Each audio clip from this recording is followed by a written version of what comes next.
Hey everybody, Dr. Pancake Face here, and in this video I'm going to be going over my stealth build 2.0. Now, in case you haven't seen it before, I've already put out a video for my older stealth build, but since then I've kind of made a couple adjustments to it, mainly just in one tree. It's basically all the same thing, but I pretty much just added one little thing. Anyways, let's go ahead and jump on in, check it out, in case you haven't already seen my other stealth build. Now,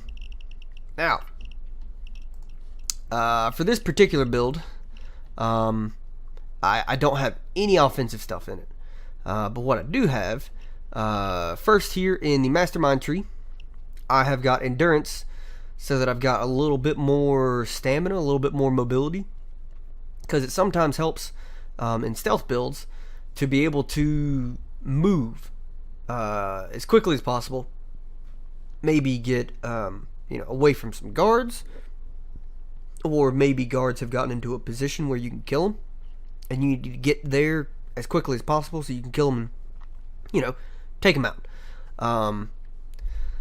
So endurance is really good to have. Now over here, obviously cable guy is a good one, because you're going to want as many cable ties. You're going to want to be able to tie people as quickly as possible, because you gotta deal with civilians, obviously, whenever you're doing stealth runs.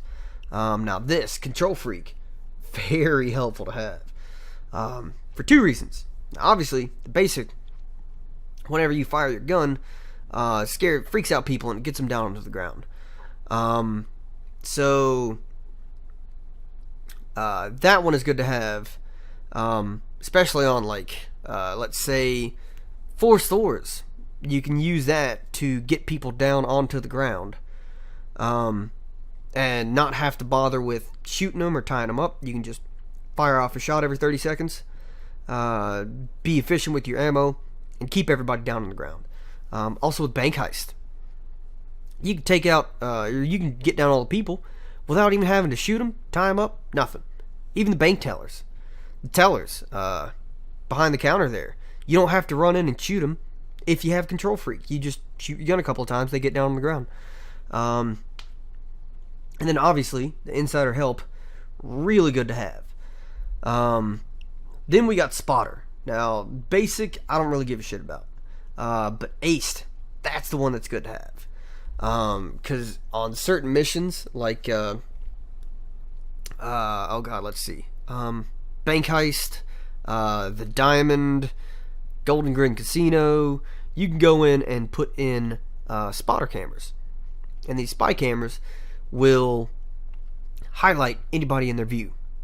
And I mean, especially on bank heist, when you fill the inside of the bank with spy cameras, it just lights up the guards, so you know exactly where they are, and you can go and take care of them, or maneuver around them without having to worry about turning the corner into a guard. So really good to have. Now enforcer, all I really did was just picked up transporter just so I can move bags quicker. Technician, now here's where I made the change, because before I didn't buy anything in technician, but I have found that in several heists, one in particular is the Alesso heist. That was where I first noticed this. Having the sensor mode on the oh god, what are they called? The C4. Yeah, there we go. Having the sensor mode on the C4, very, very helpful to have. And it's also helpful, another one that I found, is Hoxton's Revenge.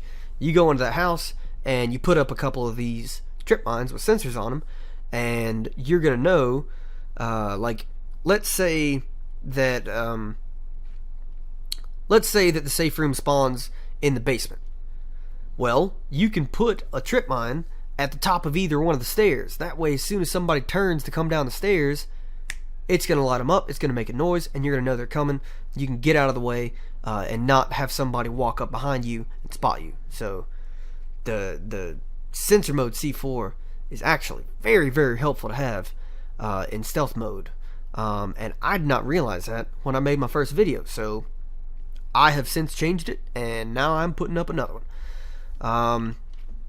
Everything else is pretty much the same. In Ghost here, I got Sprinter just for a little bit more mobility. I got Cat Burglar for more mobility.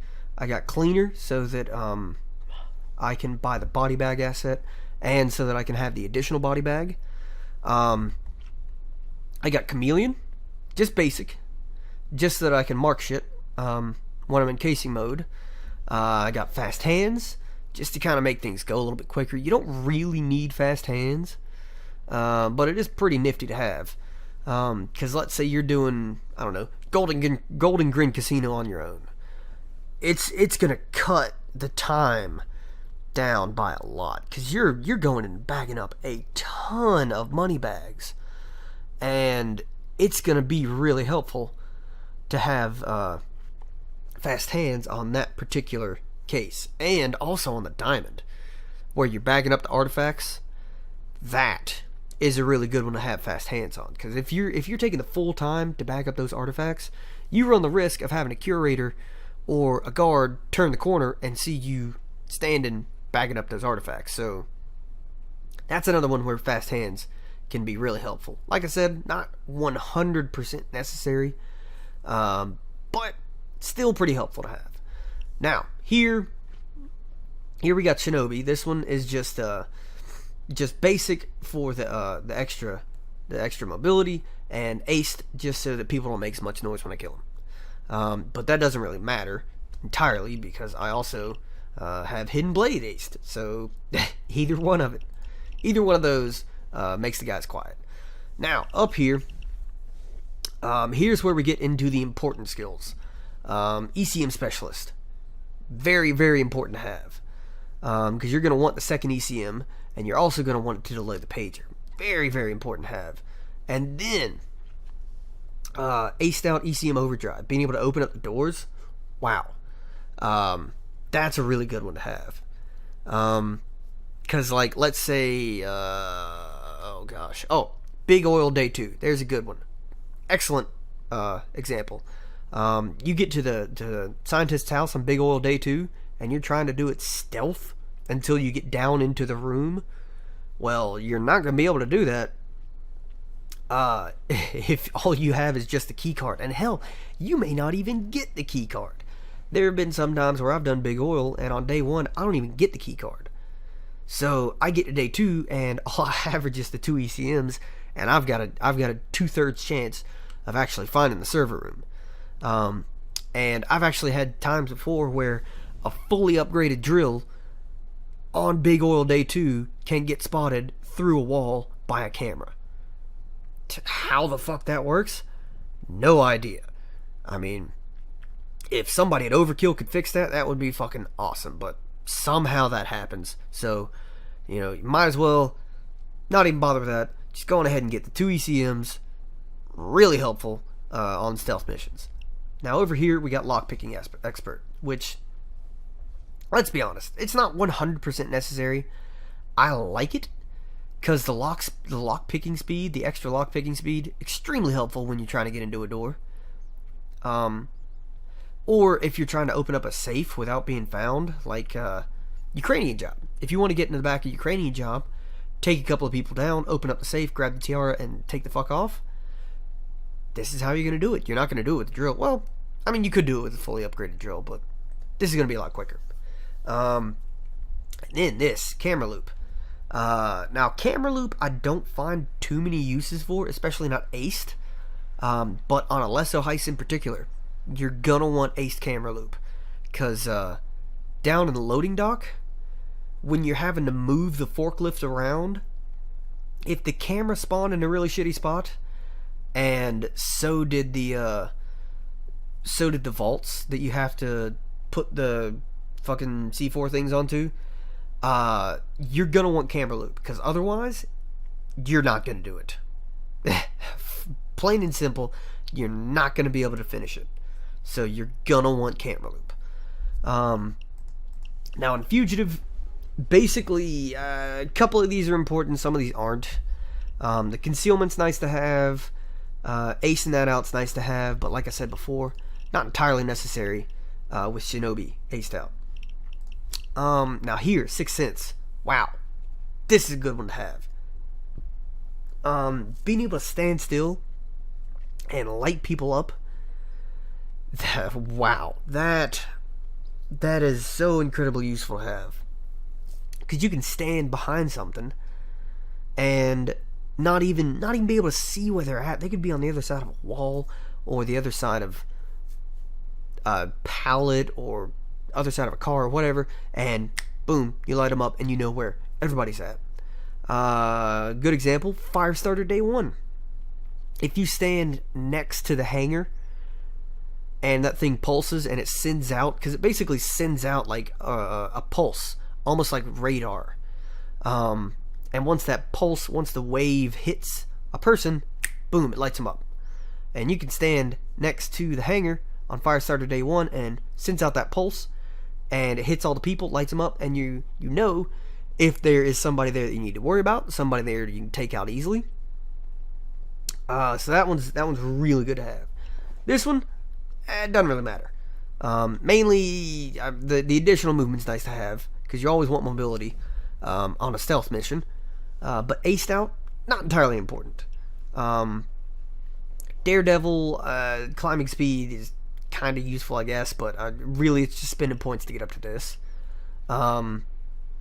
Now, this one here, not too bad, because definitely you want the extra, you want to be able to carry the additional body bag.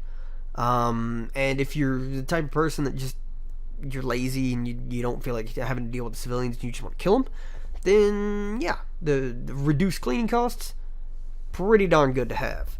But here we go, Undertaker. This is a pretty good one to have, because there are a lot of missions where it's really helpful to bring body bags with you. A couple in particular, let's see, First World Bank. It's good to have the body bags. Oh gosh, I just completely blanked. There we go. Train Heist. Yeah. Train Heist is another good one to have body bags on.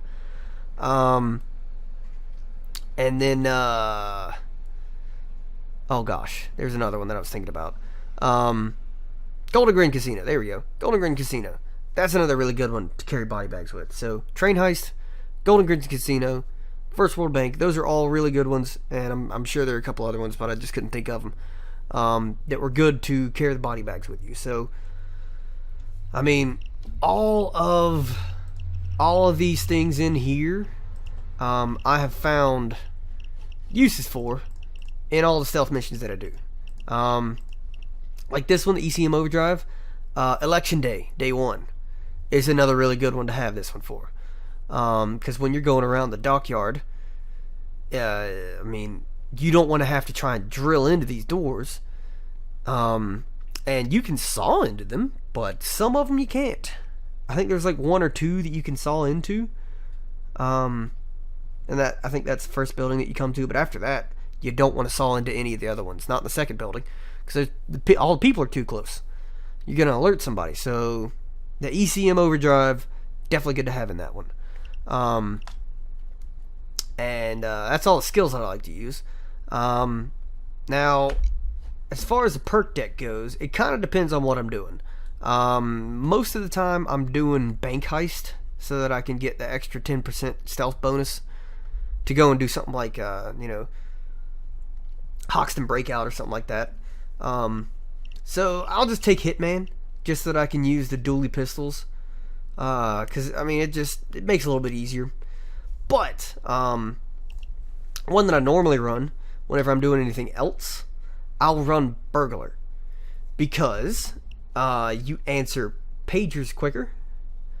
And you bag corpses faster. So, it's a good one to have. I think there are a couple other things in here. Dodge. Oh, lockpick. Yeah, that's what it was. Pick locks faster. So this one's a pretty good one to have if you're doing stealth missions. But I mean, if I'm doing like a bank heist, there we go. If I'm doing bank heist just so I can get the stealth bonus, then I don't really need the other stuff. I'll just go ahead and grab Hitman and boom, done. Because I just like using the dually pistols. But let's say I'm using Burglar. If I'm using Hitman, I'll go ahead and go with the Akimbo Shimano custom pistols. But otherwise, this is what I'm using. I'm either using the Raven shotgun, or I'm using this guy right here, the Car 4 rifle. And those are the stealth weapons. Sometimes I'll mix it up a little bit. I might use the Cavity 9mm, which I don't know why they call it that. It's the Keltec Sub 2000. But anyways, might use one of those. And then for the secondaries, I'm usually using the Shimano 88 pistol, but sometimes I'll switch it up and go with the Judge with a big, giant, huge, like, Jesus Christ, that's a big silencer. Why would you ever need a silencer that big? That is insane. But yeah, those are the guns that I like to use whenever I'm going stealth. Still, I like to use a buzzer. That's the close combat weapon that I like to use all the time. For throwables, it kind of depends on what I'm doing. If it's like jewelry store or bank heist where people will spawn behind an invisible wall and behind a corner, I'll take the frag grenade with me because I can throw the frag grenade and take them out. Or on the diamond store, I've had people spawn outside of the walkable map, so like behind an invisible wall, and they'll be behind a corner, so I can't shoot them with a gun, so I gotta throw a grenade and blow them up if I'm actually taking out the civilians. If I'm not, then I don't really bother with it. Now the equipment depends on what heist I'm doing. The body bag has some heists where it's helpful to have. The C4 has some heists where it's helpful to have, and the ECM jammer as well has some heists where it's helpful to have that. So it just kind of depends on what heist I'm doing and what might be best to bring for that particular occasion. And then obviously armor is the two-piece suit, and that is the improved stealth build that I like to use now that I've played a little bit more. Basically it's the same as my old stealth build. It just, instead of having a bunch of leftover skill points that I just kind of spend randomly, now I've got I spend them in the trip mines, the sensor mode trip mines, which are really helpful to have, like extremely helpful to have in several missions. So yeah, this is stealth build 2.0. If you liked it, go on ahead and hit that like button. Don't forget to subscribe, and I'll catch you guys later.